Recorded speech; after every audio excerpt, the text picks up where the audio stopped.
Thomas St. Thomas, again, people's ignorance of the gory, human, torturous details of totalitarian horrors make it easier to fear COVID more than the loss of liberty. Yeah, that's the thing. There's this... It's like there's no consequences to anything, right? It's like there's no downside. It's like, whoa, it's just making us safer. Even if it were making us safer, there's a cost, and that cost is where it's a march towards authoritarianism. Like, you don't want to give up liberty. You don't want to give up a little bit of liberty, even if it does make you safer. That's the point. That's the point. You know, you made me, I think this was early on. You're the one that gave me a good explanation for sometimes it's almost like, you feel or you think a certain way, but it's hard to articulate in words why you think that. And you helped me understand something when it comes to like evaluating the cost of something versus the payoff of something. And so, for example, when I've been in discussions I was in a brief discussion with some jerk on my church's Facebook page. Some jerk came there just to hate on a sermon that my preacher did and it was just a little excerpt from the sermon. It was really interesting. It was a piece that he did about masks and about he even said, I'm not here to talk today about the medical function of masks.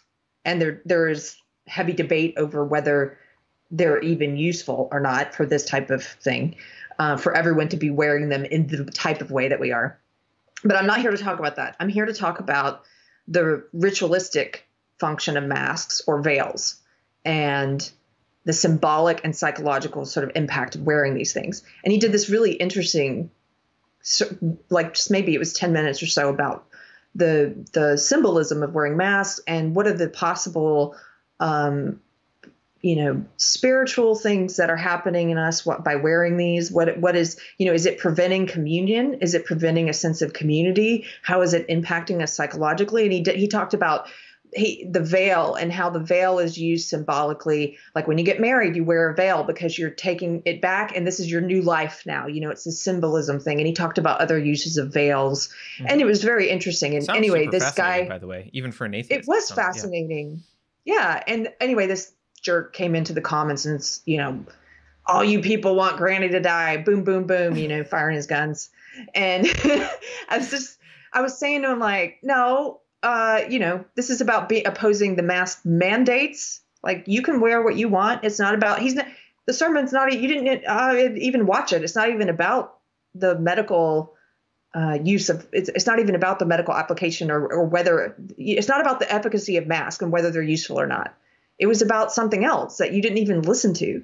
And so he came back and said something about, well, you oppose mask mandates, but what about the government telling us we have to wear seatbelts?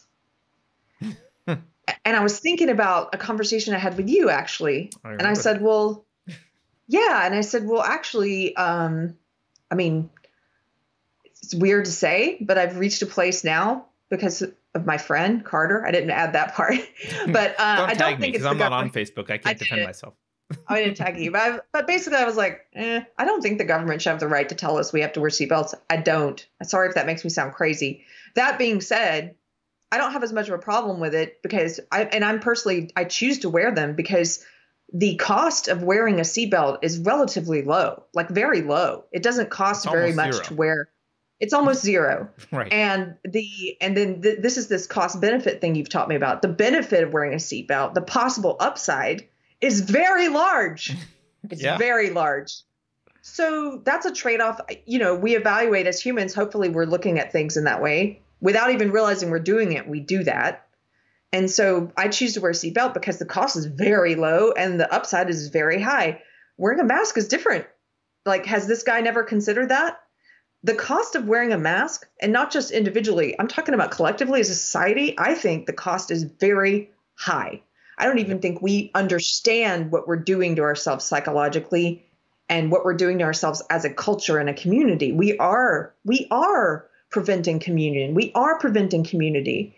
And what are we doing to young kids who don't know any different than to see masks on everyone all the time. I think the cost is very high.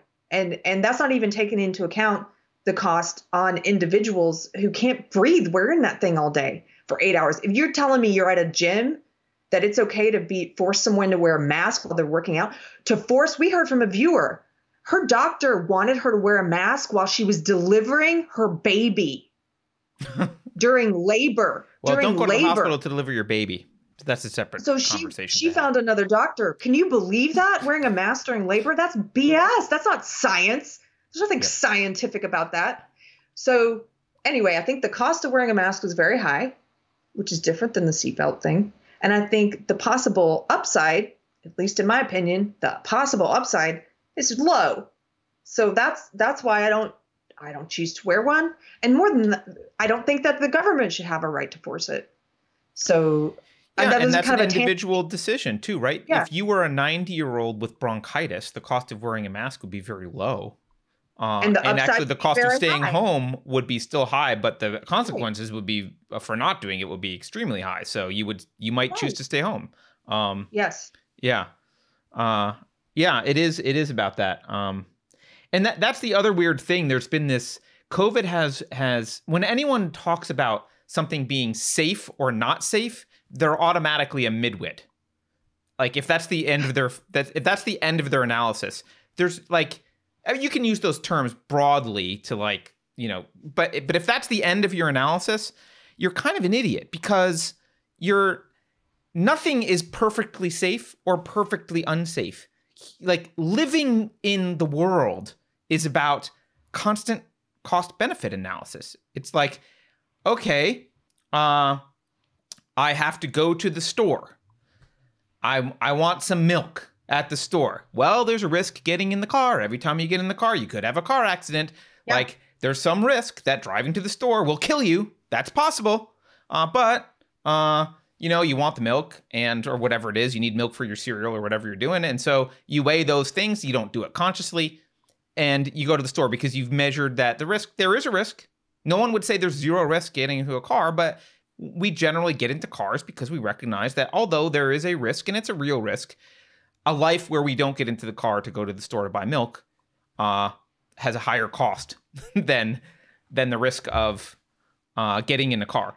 But that might not be true if it was, I don't know, you have to take a motorcycle to the store without a helmet and you have to drive 200 miles an hour. You might limit how many, like if there was some rule that you had to do that and that's how risky it was, maybe you'd go to the store for milk less. I don't know. I would. This guy, this particular jerk, this whole cost benefit analysis thing went right over his head. Because I said to him, well, every time you go, because he was saying every time you go outside with a mask, you put people's lives at risk and you put your own life at risk. I said, every time you go outside and get in your car and drive somewhere, you put your life at risk and you put people's lives at risk. So right. I assume you're not driving anywhere anymore, huh? And it completely went over his head. And I said, you are doing the cost benefit analysis every time you decide to drive. You've done that analysis, whether you realize it or not. And right. you've said, well, for me, the cost is lower than the benefit of me driving. And so because the benefit's higher, I'm going to get in that car. Right. And for most things in society, we let people make that choice themselves. I've never done paragliding. Some people do, right? Some people, the benefit of paragliding outweighs the risk. Not for me. Okay. That's fine. Right. Like, have you ever jumped out of a airplane? No, but I would do that. I would skydive. I've done it once. I would like to skydive. It's fun. But there's also we also have our own things. Like I've got a kind of a bad back. So there's certain things that while might be fun, the risk is actually higher, not of death, but just of injuring my back. And so it's okay, well, I'm not going to do those things. But yeah, I don't know. We're beating a dead horse with this. It's ridiculous.